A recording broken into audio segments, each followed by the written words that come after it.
Joie et félicité sur le monde des super-héros. Bonjour et bienvenue pour cette vidéo que vous attendiez peut-être beaucoup, que nous, on attendait de vous faire. Ça nous a pris beaucoup plus de temps que prévu. Beaucoup de préparation pour faire cette vidéo chronologie sur les Avengers. Donc, quel livre il faut lire, dans quel ordre, avec les points d'entrée et les points clés. Tout ça, on va vous l'expliquer. C'est une vidéo, enfin, c'est des vidéos. Et oui, vu qu'il y a beaucoup de choses à expliquer, à partager, eh bien, on va faire 3 parties. Donc, la dernière fois, Daredevil, c'était 2, ici, c'est 3. On essaiera de pas faire plus. C'est fait pour que les vidéos ne soient pas trop longues. En tout cas, chaque vidéo, donc là, la première vidéo, vous la voyez le 24 ou le 25 à peu près. La deuxième vidéo arrivera très vite en début de semaine. Et la troisième, peut-être le 31 ou le 1er janvier. En tout cas, là, on est parti pour, du moins, les origines des Avengers.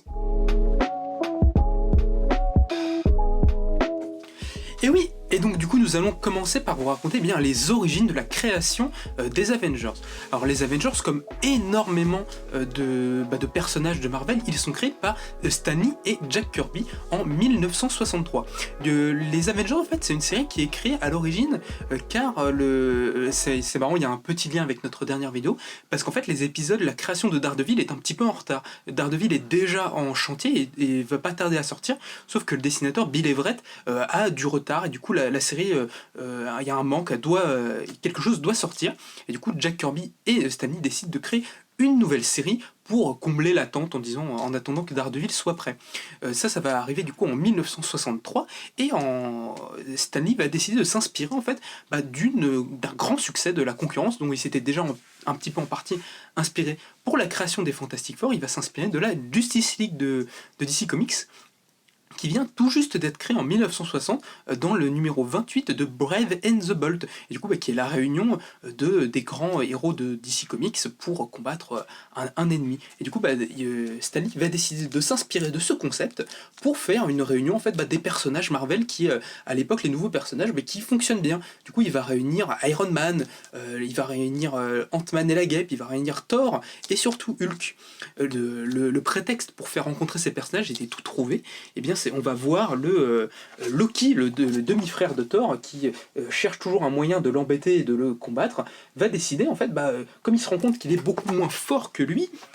d'aller chercher d'autres héros pour pouvoir le combattre. Et du coup, Loki va décider d'aller voir Hulk, qui à ce moment-là est toujours recherché par le gouvernement américain, pour lui dire que Thor, c'est quelqu'un de mauvais et qu'il devrait le combattre, l'empêcher de nuire. Du coup, on va voir le début d'un grand combat entre Thor et Hulk, et du coup, il va en partie se faire arrêter par Iron Man et Ant-Man et la Guêpe, qui vont venir à la rescousse, et puis tout ce petit monde, après s'être tapé sur la tête, ça reviendra beaucoup, cette idée chez Marvel, on se tape d'abord et puis on discute ensuite,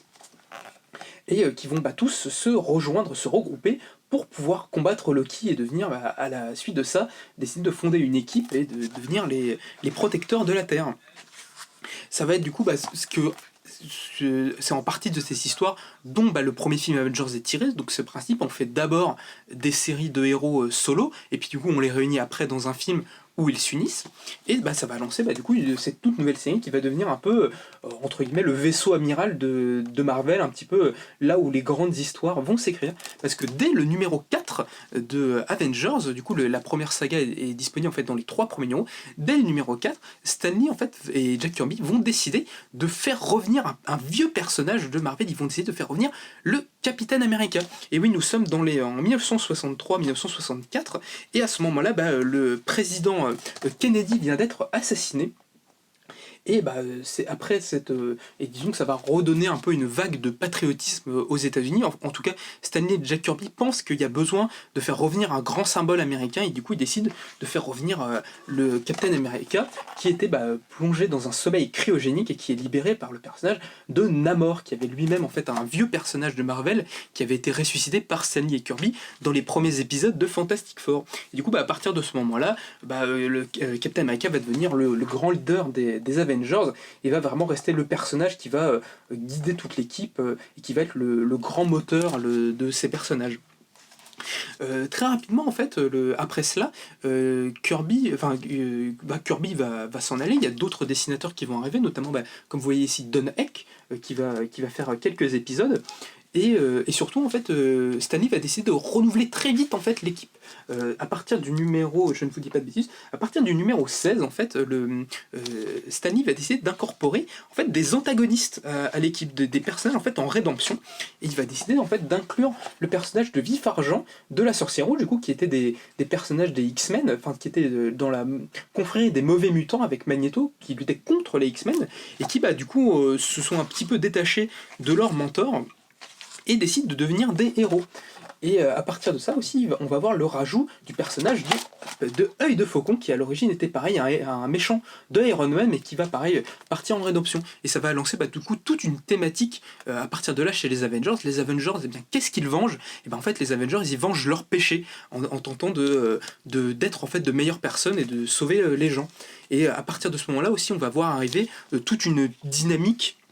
un petit peu soap opéra. En fait, Stan Lee va reprendre les formules qui marchent, qu'il fait chez les X-Men, qu'il fait chez Spider-Man, de reprendre ce côté, les personnages, on voit un petit peu leur vie, ils sont pas que en mission, et on voit, ils s'engueulent un petit peu, et notamment il y a une guerre un petit peu de coq entre Captain America et Œil de Faucon qui se disputent un petit peu beaucoup, du coup, le lead de l'équipe, et du coup, ça va lancer vraiment les premiers épisodes sur ces personnages, et qui va, déjà, de tous les grands ingrédients de la recette sont déjà là, des grands héros, des personnages un petit peu tragiques en rédemption, et des disputes au sein de l'équipe et une véritable vie qui vient de ces personnages. Mais après, du coup, Stan Lee, après tous ces succès chez Marvel, après du coup les Avengers, après Spider-Man, les 4 Fantastiques et tout ça, il va se voir redonner, en fait, il va reprendre la direction éditoriale de Marvel, et du coup ça va lui laisser beaucoup moins de temps pour écrire, et du coup il va donner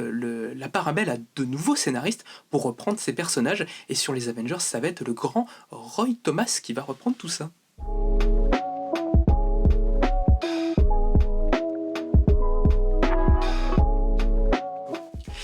Et donc du coup, après le run original de Stan Lee et Jack Kirby, ça va être du coup le petit jeune Roy Thomas qui va faire son arrivée sur l'équipe des Avengers. Alors du coup, Roy Thomas qui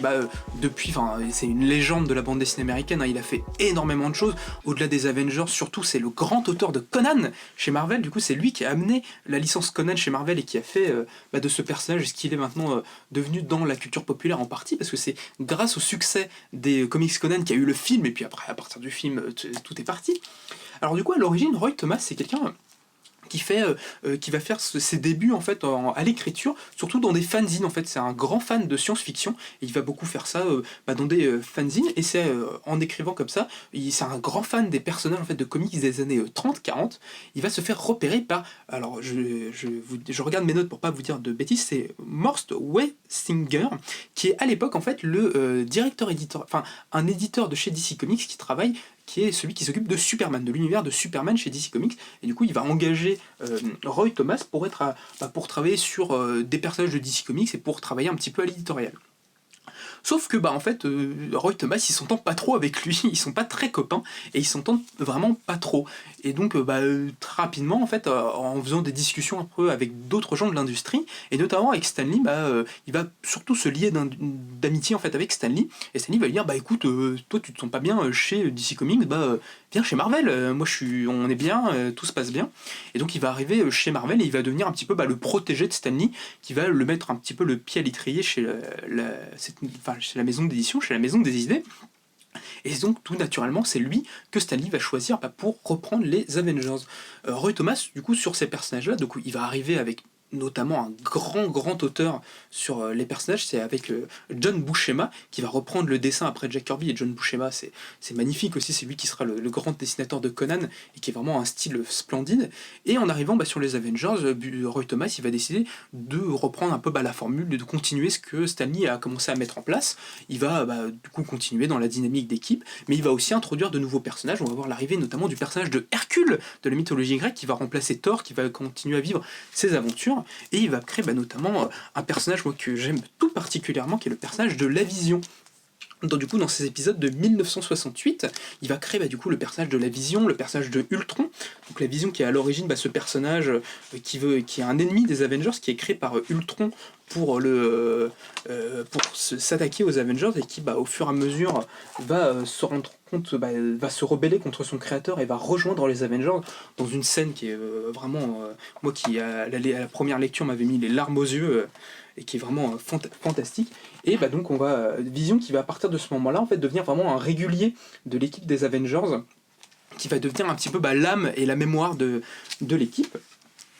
Et à partir de ça, Roy Thomas il va continuer à amener des choses. C'est lui qui va en partie commencer à faire de Kang le Conquérant un des grands ennemis des Avengers, malgré le fait qu'il a été créé dans les épisodes des Fantastic Four. Il va introduire de nouveaux personnages comme le Chevalier Noir, la Ligue du Mal,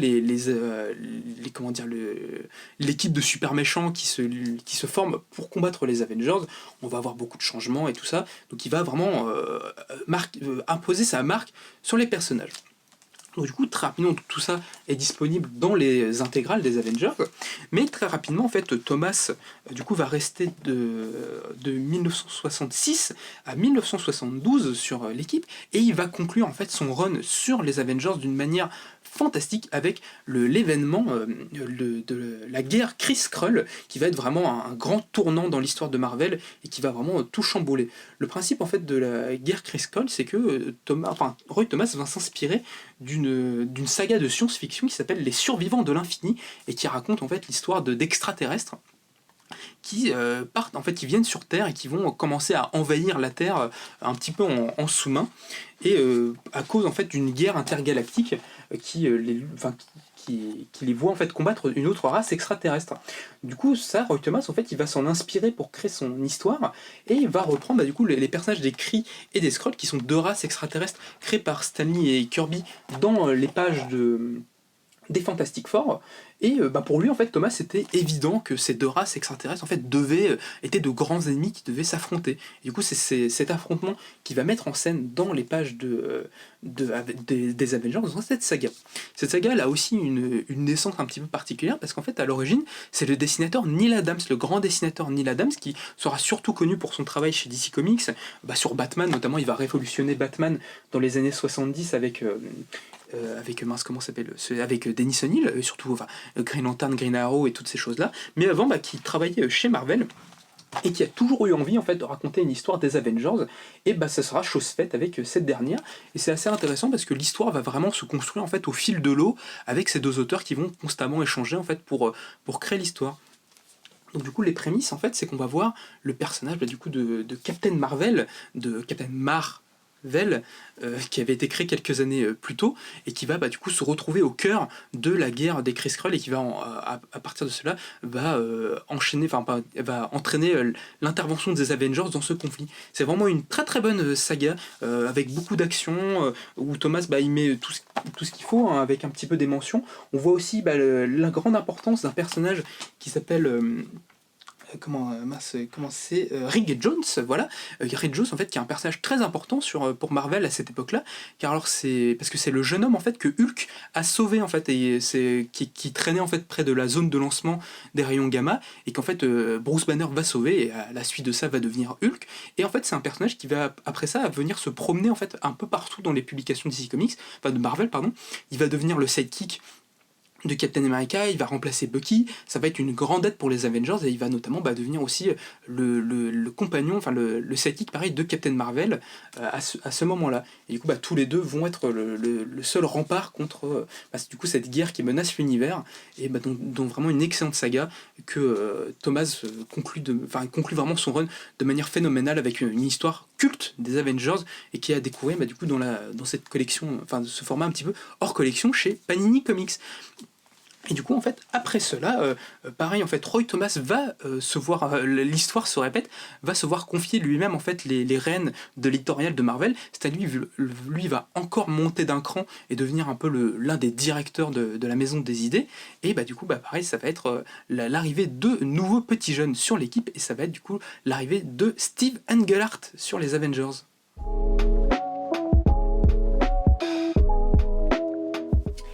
Et donc du coup, comme je vous le disais précédemment, en fait en 1972, Roy Thomas va devenir le directeur éditorial de Marvel, il va devenir le chef de publication, et du coup va donner du coup va redonner les Avengers à une nouvelle équipe créative, et du coup en la personne de Steve Englehart. Sous en fait sa direction, Roy Thomas en fait comme directeur éditorial, il est connu pour être quelqu'un d'assez ouvert. Il est pas très regardant sur les histoires, il laisse les auteurs assez libres de faire ce qu'ils ont envie de faire, du moment que les épisodes sortent en temps et en heure, ce qui est le plus important. Steve Englehart, lui en fait c'est un des auteurs qu'on pourrait considérer comme faisant partie de la seconde vague entre guillemets d'auteurs arrivant chez Marvel, qui va officier sur plusieurs titres, notamment en fait avant les Avengers. Steve Englehart il est surtout connu pour son run sur Captain America, avec l'arc Secret Empire, qui voit en fait du coup le Captain America découvrir une conspiration au sein de la politique américaine, au sein de la Maison Blanche, et qui du coup fait écho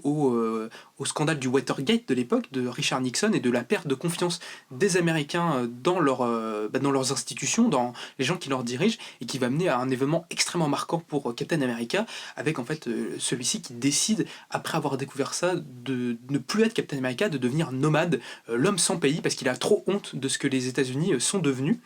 Et donc du coup Steve Englehart, c'est quand même un auteur assez engagé, qui a l'ambition de faire vraiment des grandes histoires et de raconter beaucoup de choses. Sur les Avengers, il va avoir une approche un petit peu plus classique, il va reprendre un peu le schéma habituel des Avengers qui combattent des grands méchants. Il va quand même profiter de son passage pour développer un peu plus les personnages, notamment en allant plus dans la relation amoureuse entre la Vision et la Sorcière Rouge, qui commence à être naissante à ce moment-là, et qui est surtout qui était contre l'avis de l'éditorial, qui eux avaient pas forcément très envie de mettre très en avant la Sorcière Rouge, mais lui Steve Englehart il a très envie de la voir prendre un rôle plus majeur dans l'histoire de Marvel, donc du coup il s'en prive pas.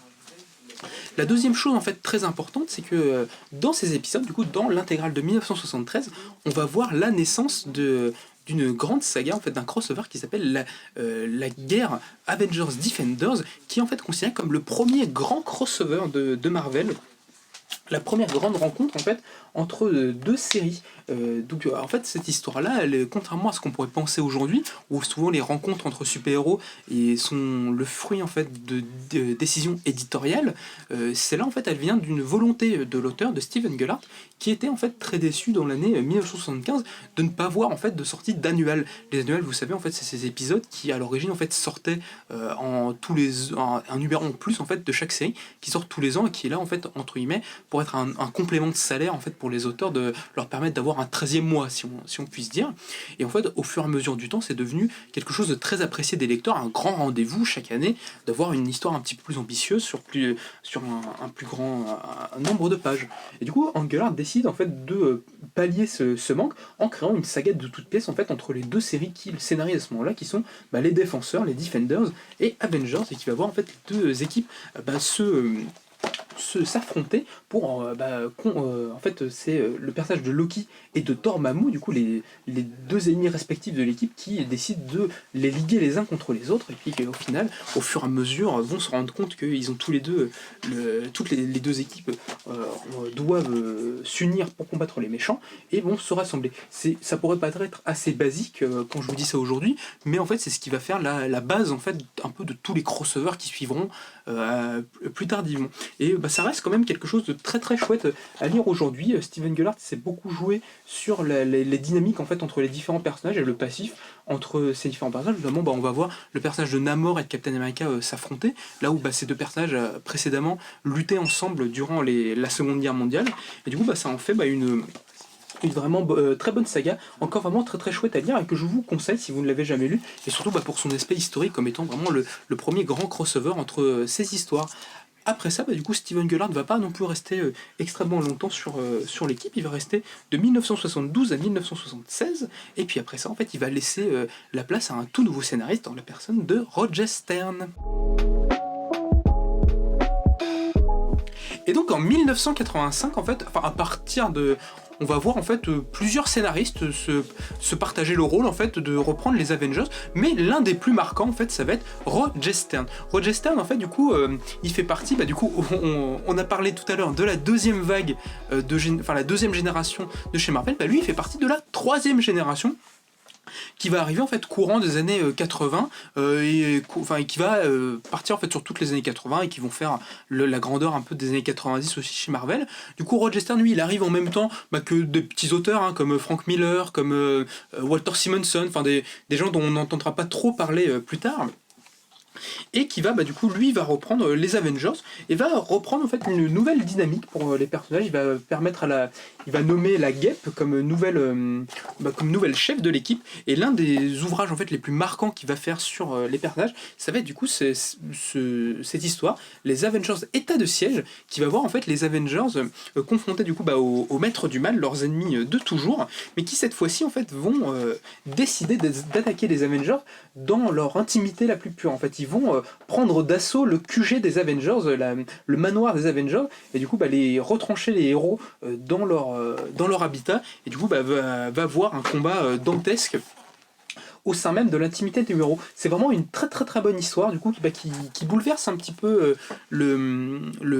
l'univers en fait des personnages, et qui est vraiment très très chouette. Il y a une très bonne dynamique je trouve à l'époque de Roger Stern. On va du coup avec la Guêpe en chef d'équipe, avec le Chevalier Noir qui était précédemment un antagoniste, mais qui du coup ici est un héros, qui du coup lui aussi en quête de rédemption. Je vous avais dit que ça reviendrait, la rédemption. On a le personnage d'Hercule qui revient, et qui est un petit peu le grand bourrin au grand cœur, et qui est l'élément un peu imprévisible de l'équipe. On voit Namor qui a des petits problèmes aussi de son côté, et qui va être un petit peu dans l'équipe quelque temps. C'est magnifiquement dessiné par John Buscema, qui livre peut-être un de ses meilleurs travaux sur l'équipe. C'est vraiment fantastique, et qui est vraiment un très très bon arc des Avengers, qui peut être rapidement oublié, mais qui est vraiment superbe, avec Roger Stern qui montre tout son talent d'écriture sur ces personnages, et qui du coup vraiment un moment des Avengers que je vous conseille plus que tout. Après ça, en fait, Roger Stern il va participer un petit peu à l'élargissement de l'équipe. Contrairement en fait à ce qui existe aujourd'hui, où il y a, et surtout à partir de l'ère Bendis, où il va vraiment avoir une multiplication des titres Avengers, c'est pas du tout le cas à l'époque. À l'époque, il y a vraiment que le titre Avengers, il n'y a pas forcément de titre dérivé à côté. Il y a le titre Defenders qui reprend un peu le même principe, mais qui est quelque chose d'un petit peu différent.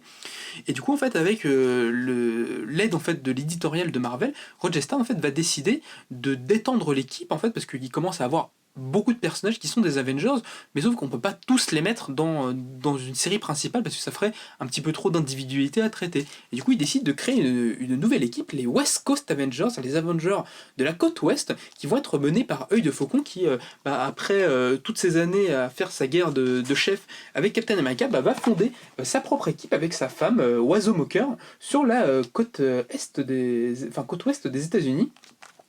pour du coup reprendre un petit peu le combat et créer une nouvelle équipe d'Avengers. Le début de la série est vraiment très très sympa, c'est un petit peu le rassemblement de beaucoup de personnages secondaires de Marvel, et moi personnellement j'aime beaucoup quand on voit le développement de ces personnages. Je trouve que c'est toujours les personnages secondaires qui font un petit peu le sel des univers de super-héroïques, et du coup dans cette formation des Avengers on va voir du coup évidemment Œil de Faucon, Oiseau Moqueur, sa femme. On va voir le personnage de Wonder Man qui avait été un Avengers aussi, qui est lui aussi un antagoniste, qui est le frère un petit peu de la Vision, qui est vraiment très sympa. On va avoir du coup Iron Man, période James Rhodes,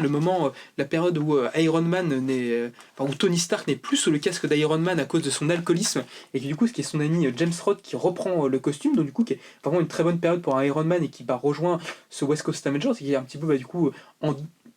une dynamique un petit peu intéressante, parce que lui il est un peu en dehors de l'équipe, il connaît pas forcément tout le monde, et du coup c'est sympa. Il y a des ajouts assez chouettes comme le personnage de Tigra, le personnage de Moon Knight qui viendra un petit peu plus tard, et c'est plutôt vraiment une bonne série à aller voir. Le début est vraiment très très sympa, ça va perdre un petit peu en qualité au fur et à mesure, avec des aventures un petit peu plus rocambolesques, si on peut dire, pour les Avengers de la côte ouest, mais qui va mettre en place vraiment beaucoup de choses très importantes pour la suite, notamment en fait toute l'arrivée de John Byrne sur les West Coast Avengers, et notamment l'arc en fait autour de la Sorcière Rouge, que Bendis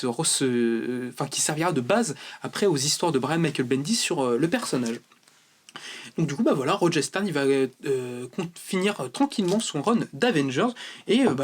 l'équipe va continuer un petit peu de passer de main en main. Il va y avoir des périodes un petit peu moins bien que d'autres, on va avoir des hauts et des bas, et surtout en fait on va arriver à la fin des années 90 avec Bob Arras qui tente en fait le plus qu'il peut de garder un peu l'équipe à flot, mais qui n'arrive pas forcément. Les ventes perdent un petit peu enfin les ventes sont moins bonnes, c'est la fin des années 90 de Marvel, c'est la grande crise des comics après la spéculation, et du coup Marvel décide après cela de créer un immense événement, un grand événement pour remettre un petit peu de l'ordre dans tout ça, et ça va être le rôle de Onslaught. Et donc du coup nous arrivons à la fin des années 90 et du coup cette fameuse crise des comics de chez Marvel et qui va décider pour un petit peu relancer ses ventes de créer un immense événement du coup qui est ressorti récemment en omnibus. Du coup c'était le Onslaught qui va être une immense saga qui va mettre une grande crise dans l'univers Marvel. Donc du coup je vous préviens tout de suite, on va un petit peu spoiler tout ça pour vous montrer un peu le déroulé. Donc du coup si vous n'avez pas lu Onslaught Onslaught, allez sauter quelques minutes parce que du coup ça va divulgacher sévère. Donc du coup le principe d'Onslaught en fait c'est que ça va être un ennemi qui va rassembler les deux des plus grands personnages de l'univers Marvel. En fait ça va être le cerveau de Charles Xavier qui va se retrouver lié au corps de Magneto et qui va du coup créer ce personnage Onslaught absolument terrifiant de puissance et qui du coup est un petit peu fou et qui décide de s'attaquer à tout l'univers Marvel. Et du coup à la conclusion de cette histoire on va voir les Avengers, les X-Men, les Fantastic Four s'unir dans une grande bataille pour tenter de défaire Onslaught et qui va se terminer le sacrifice de certains héros du coup des Avengers et des Fantastic Four qui vont mourir pour protéger la Terre et qui du coup vont mourir devant Onslaught. Et du coup après cela, le but en fait de cette manœuvre là, c'est de relancer en fait ces personnages. Et pour cela en fait Marvel va faire appel aux auteurs d'Image Comics qui quelques années plus tard, plutôt en fait sont partis de Marvel pour tenter de rechercher de l'indépendance et de la reconnaissance pour leur travail. Donc du coup on parle de Jim Lee, on parle de Whit Portacio, on parle de Eric Larsen, on parle de Todd McFarlane, de toutes ces personnes-là, tous les créateurs de Marvel, de Image Comics qui vont partir et qui vont être recherchés à ce moment-là par Marvel Comics qui va leur demander de relancer leurs héros. Ça va se dérouler du coup dans la période en fait Heroes Reborn qui va ressortir du coup l'année prochaine en omnibus et qui va voir du coup Jim Lee reprendre les Fantastic Four. On va voir Rob Liefeld reprendre les Avengers et Captain America et du coup créer un nouvel univers pour raconter de nouveau ces histoires. Ça va pas durer très longtemps, ça va durer une petite année et c'est en fait après cette année-là qu'on va voir après la renaissance des héros, on va voir le retour des héros qui vont revenir plus tard et qui du coup vont en fait on va découvrir pareil, on vous divulgage un petit peu la fin de l'histoire de Heroes Reborn où du coup en fait on découvre que cet nouvel univers en fait a été créé par le fils des Fantastic Four, Franklin Richards, qui a créé un univers de poche pour pouvoir sauvegarder les héros et qui va du coup les faire revenir dans l'univers classique de Marvel. Et voilà, ça fait déjà beaucoup de choses à appréhender. Donc vous avez une première partie, c'est vraiment sur le début des Avengers, les origines, que ça soit Stan Lee, Roy Thomas, Steven Geller, tout ça. Donc plein de choses intéressantes, bien sûr tous les liens sont en description de la vidéo, vous pouvez tout retrouver. Et nous, on se retrouve très bientôt dans quelques jours pour une deuxième partie qui se concentrera notamment sur Kurt Busiek, Geoff Jones et Brian Michael Bendis qui est un des plus gros morceaux des Avengers. On espère que ça vous plaira et on se retrouve très bientôt.